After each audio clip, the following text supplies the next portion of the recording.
Hi guys, Lakshadweep ബ്ലോഗറിന്റെ മറ്റൊരു മനോഹരമായിട്ടുള്ള എപ്പിസോഡിലേക്ക് വീണ്ടും സ്വാഗതം. ഇന്ന് സാധാരണയിൽ നിന്നും വളരെ വ്യത്യസ്തമായിട്ട് ലക്ഷദ്വീപിന്റെ മനോഹര ദൃശ്യത്തിനേക്കാളും ലക്ഷദ്വീപിലെ ഓർമ്മകൾ കാണിച്ചു തരാനുള്ള ഒരു ദിവസമാണ്. നിങ്ങൾ എന്തായാലും നിങ്ങളുടെ സ്ഥിരം ബ്ലോഗർ എവിടെ ഉണ്ടല്ലേ, പുള്ളി ഇവിടെ തന്നെയുണ്ട്. ഈ സ്ഥലത്ത് എത്തിയപ്പോ തന്നെ പുള്ളി നൊസ്റ്റു അടിച്ച് അങ്ങോട്ട് ഇരിക്കുകയാണ്. കാണണ്ടേ? കാണാം.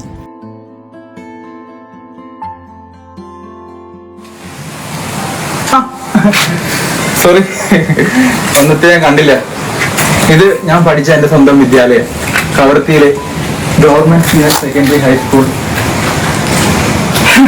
ഇവിടെ വന്ന് നിൽക്കുമ്പോൾ ഒരു പ്രത്യേക ഫീലാണ്. അത് വാക്കുകൾ കൊണ്ട് എനിക്ക് ഇങ്ങനെ പറഞ്ഞു മനസ്സിലാക്കാനൊന്നും പറ്റില്ല, കാരണം അതിന് മുകളിലുള്ള ഒരു സംഭവമാണ് ഇവിടെ ഈ ഒരു സ്ഥലത്ത് വന്ന് നിൽക്കുമ്പോൾ. ഇന്നത്തെ ഈ എപ്പിസോഡിൽ കണ്ടില്ലേ, സെറ്റപ്പ് ഒക്കെ കണ്ടില്ലേ, വൈറ്റ് ഷർട്ടും പിന്നെ ബ്ലൂ പാൻറ്റും ഒക്കെ കണ്ടത് ഒരു സ്കൂൾ യൂണിഫോം സെറ്റപ്പാണ്. അപ്പോൾ ഇന്നത്തെ എപ്പിസോഡിൽ ഞാൻ നിങ്ങളെ ക്ഷണിക്കുന്നത് നിങ്ങളുടെ ഓർമ്മകളിലേക്കാണ്. ഈ വിദ്യാലയത്തിൽ പഠിച്ചവർ അല്ലെങ്കിൽ വിദ്യാലയത്തിൽ പഠിച്ച നമ്മുടെ സ്കൂൾ കാലഘട്ടത്തിലേക്കുള്ള തിരിഞ്ഞു നോട്ടമാണ്. അത് മാത്രമല്ല, ഈ ലക്ഷദ്വീപിലെ ഒരു മിനി ട്രെയിൻ കൂടി നമ്മൾ ഈ എപ്പിസോഡിൽ, റെയിൽവേ സ്റ്റേഷൻ കൂടി നമ്മൾ ഈ എപ്പിസോഡിൽ നിങ്ങൾക്ക് കാണിച്ചു തരുന്നതായിരിക്കും. അപ്പോൾ എങ്ങനെയാണ് ഒരു മിനി ട്രെയിനിൽ കയറി ഓർമ്മകളിലേക്കുള്ള ഒരു തിരിച്ചുപോക്ക്.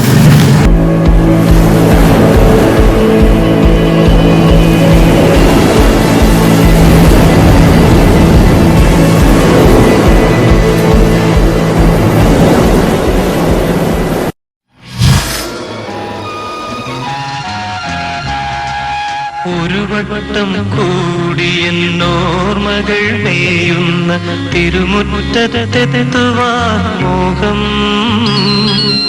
ഒരു വട്ടം കൂടിയെന്നോർമകൾ വേഗം പോവല്ലേ, അല്ലെങ്കിൽ അസംബ്ലി എത്തിയില്ലെങ്കിൽ ഭയങ്കര പ്രശ്നമാവും.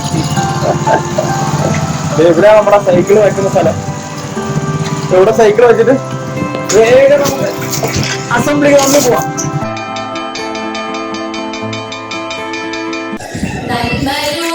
നന്മരൂപിയായ ദൈവമേ നിനക്കു വന്ദനം. ഈ ഒരു പ്രാർത്ഥനാ ഗാനം ചിലരുടെയെങ്കിലും കാതുകളിൽ മുഴങ്ങുന്നുണ്ടാവും. കാരണം ഒരു അസംബ്ലിയിൽ വന്ന് നിൽക്കുമ്പോൾ നമ്മൾ ആദ്യം കേൾക്കുന്നത് പ്രാർത്ഥനാ ഗാനമാണ്. അപ്പൊ ഞാനും ഇപ്പൊ നിൽക്കുന്നത് കവർത്തി ഗവൺമെന്റ് ഹയർ സെക്കൻഡറി സ്കൂളിന്റെ സ്വന്തം അസംബ്ലി ഗ്രൗണ്ടിലാണ്. ഈ ഭാഗത്തായിട്ടാണ് നമ്മൾ ഹൗസിന്റെ ആക്ടിവിറ്റി, അസംബ്ലി നടക്കുമ്പോൾ കൊടി നടുന്നതും ഈ ലൈനിൽ ഹൗസ് നിൽക്കുന്നതും. അതായത് അന്നൊക്കെ ഞങ്ങൾ ഞാൻ പഠിക്കുമ്പോഴൊക്കെ എന്തായിരുന്നു, സുഹലി ഹൗസ്, ചെറിയം house, red house, green house, rose house, അങ്ങനെ വ്യത്യസ്തമായ രീതികളിലായിരുന്നു ഹൗസിന്റെ പേരുകൾ.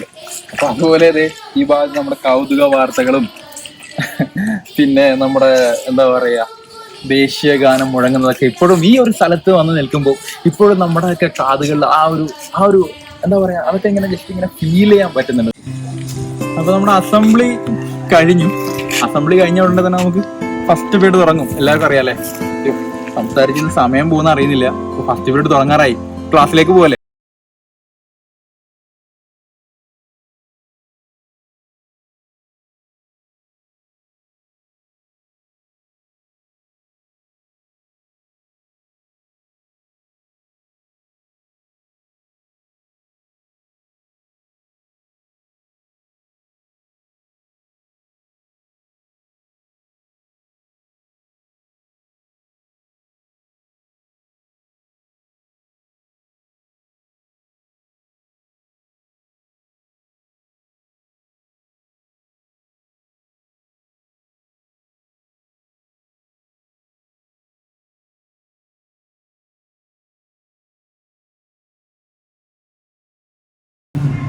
ക്ലാസ് റൂം എല്ലാ അമ്മമാരുടെയും വമ്പത്തരങ്ങളും എല്ലാ വിവരച്ചിലും ഒരുപാട് പരദൂഷങ്ങളും ഒക്കെ ഊരിത്തിരിഞ്ഞൊരു ക്ലാസ് റൂം.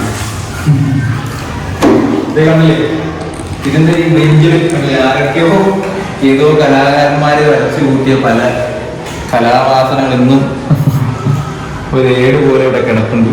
ഈ മനോഹരമായ ഭൂതകാലം നമുക്ക് പിടിപെടുന്ന ഒരുതരം പ്രത്യേക തരം രോഗമാണ് നൊസ്റ്റാൾജിയ എന്ന് ഞാനിവിടെ വായിച്ച് അറിഞ്ഞിട്ടുണ്ട്.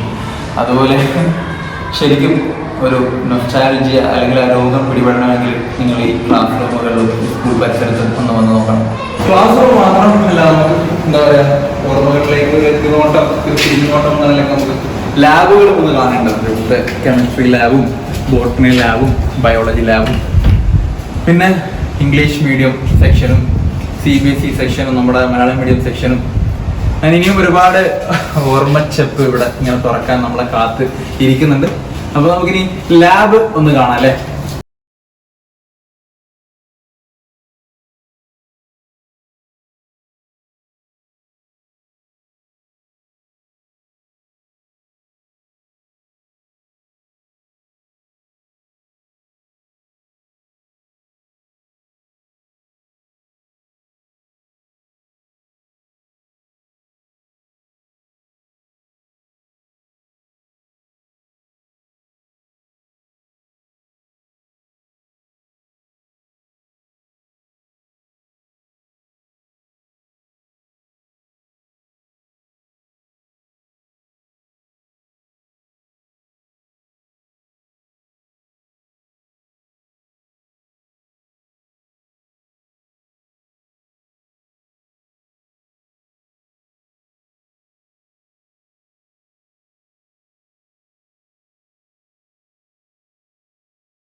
ഒരു റൂമാണ്. മാത്രമല്ല ഒരുപാട് കലാകാരന്മാർക്ക്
കണ്ടു കഴിഞ്ഞു. ഇപ്പൊ തന്നെ നിങ്ങൾ ഒരുപാട് കാലം പിന്നിലേക്ക് പോയി എന്നെനിക്കറിയാം. ഞാൻ പറയാതെ അറിയാം. ഇവിടെ പഠിച്ച ഓരോ വിദ്യാർത്ഥികളും ഇവിടെ പഠിച്ചത് കവരത്തി ദ്വീപില് മാത്രം വിദ്യാർത്ഥികളല്ല, കേരളത്തിലെ പല സ്ഥലങ്ങളിൽ നിന്ന് ഒരുപാട് ആൾക്കാർ ഇന്ന് ഇവിടെ പഠിച്ചിറങ്ങി. എന്നോട് ഒരുപാട് ആൾക്കാർ പറയുന്നുണ്ട് ഈ സ്കൂളിന്റെ ബ്ലോഗ് ചെയ്യും. കാരണം ഈ സ്കൂൾ എന്ന് പറയുന്നത് ഭയങ്കര ഒരു നൊസ്റ്റാൾജിയാണ്.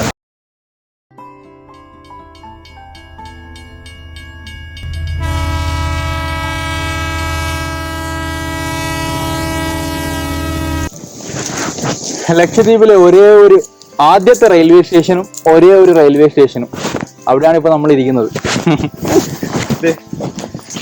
ഇന്ദിരാനഗർ എന്ന് പറയും ഈ സ്ഥലത്ത്. പണ്ട് പ്രധാനമന്ത്രി ഇന്ദിരാഗാന്ധി ലക്ഷദ്വീപിലെ വിദ്യാർത്ഥികൾക്ക് സമ്മാനിച്ച റെയിൽവേ സ്റ്റേഷനാണ്, മിനി റെയിൽവേ സ്റ്റേഷനാണിത്. ഇതാണ് പാസേജ്. ഈ കാണുന്നതാണ് നമ്മുടെ എന്താ പറയാ റെയിൽവേ ആൾക്കാർ കയറി ഇറങ്ങുന്ന പാസേജ് ആണ് ഈ സംഭവം. Mini train present to the children of Lakshadweep by Shrimati Indira Gandhi. അന്നത്തെ പ്രധാനമന്ത്രി ഇന്ദിരാഗാന്ധി 1976 ഉദ്ഘാടനം ചെയ്ത മിനി ട്രെയിൻ സ്റ്റേഷനാണ്. ടിക്കറ്റിന് എനിക്ക് തോന്നുന്നു 2 രൂപ മാത്രമേ രൂപയായിരുന്നു. ഇതല്ല ടിക്കറ്റ് കൗണ്ടർ. ഇത് ടിക്കറ്റ് കൗണ്ടറായിരുന്നു. ഇതിനകത്ത് ടിക്കറ്റ് ആരെങ്കിലും വരും അവിടുന്ന് കയറി കഴിഞ്ഞാൽ നമ്മൾ ഇവിടെ ഈ പാളത്തിൽ നമ്മൾ ഇവിടെ വെയിറ്റിംഗ് സീറ്റൊക്കെ ഒറിജിനൽ ഒരു റെയിൽവേ സ്റ്റേഷന്റെ പ്രതീതി. അപ്പോൾ അന്ന് റെയിൽവേ സ്റ്റേഷൻ എന്ന് പറഞ്ഞാൽ അല്ലെങ്കിൽ ട്രെയിൻ എന്ന് പറഞ്ഞു കഴിഞ്ഞാൽ അത്ഭുതമായിരുന്നു. ആർക്കും അറിയില്ല അങ്ങനെ ഒരു സംഭവം. ലക്ഷദ്വീപ് ട്രെയിൻ എന്ന് പറഞ്ഞ ഒരു അത്ഭുതമാണ്. അപ്പോൾ ആ അത്ഭുതമായ ട്രെയിൻ നമുക്ക് ഇനി കാണണ്ടേ.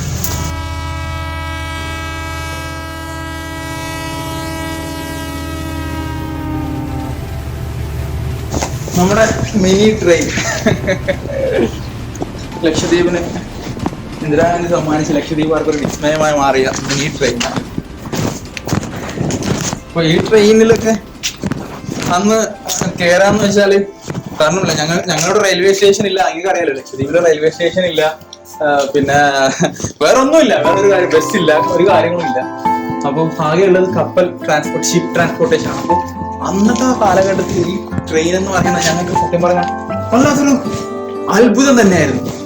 അപ്പൊ അത്തരത്തിലുള്ളൊരു അത്ഭുതം ഇന്നത് ഉപയോഗശൂന്യമായി കിടക്കുകയാണ്. അപ്പോ സ്കൂൾ കാഴ്ചകളും ലക്ഷദ്വീപിലെ ആദ്യത്തെയും ഒരേ ഒരു റെയിൽവേ സ്റ്റേഷനൊക്കെ കണ്ടല്ലോ. അപ്പൊ ഈ എപ്പിസോഡ് എല്ലാവർക്കും ഇഷ്ടമായെന്ന് വിചാരിക്കുന്നു. ഇനി അടുത്ത എപ്പിസോഡ് എന്താവും എന്നായിരിക്കും എല്ലാവരും വിചാരിക്കുന്നല്ലേ. അനാർക്കലി സിനിമയിലെ ലൈറ്റ് ഹൗസ് നിങ്ങൾ കണ്ടിട്ടുണ്ട്, കയറിയിട്ടില്ലല്ലോ. അടുത്ത എപ്പിസോഡിൽ നമ്മൾ വരാൻ പോകുന്നത് ലൈറ്റ് ഹൗസിന്റെ വിസ്മയ കാഴ്ചകളുമായിട്ടായിരിക്കും. അപ്പോൾ ടിൽ ദെൻ ഗുഡ് ബൈ.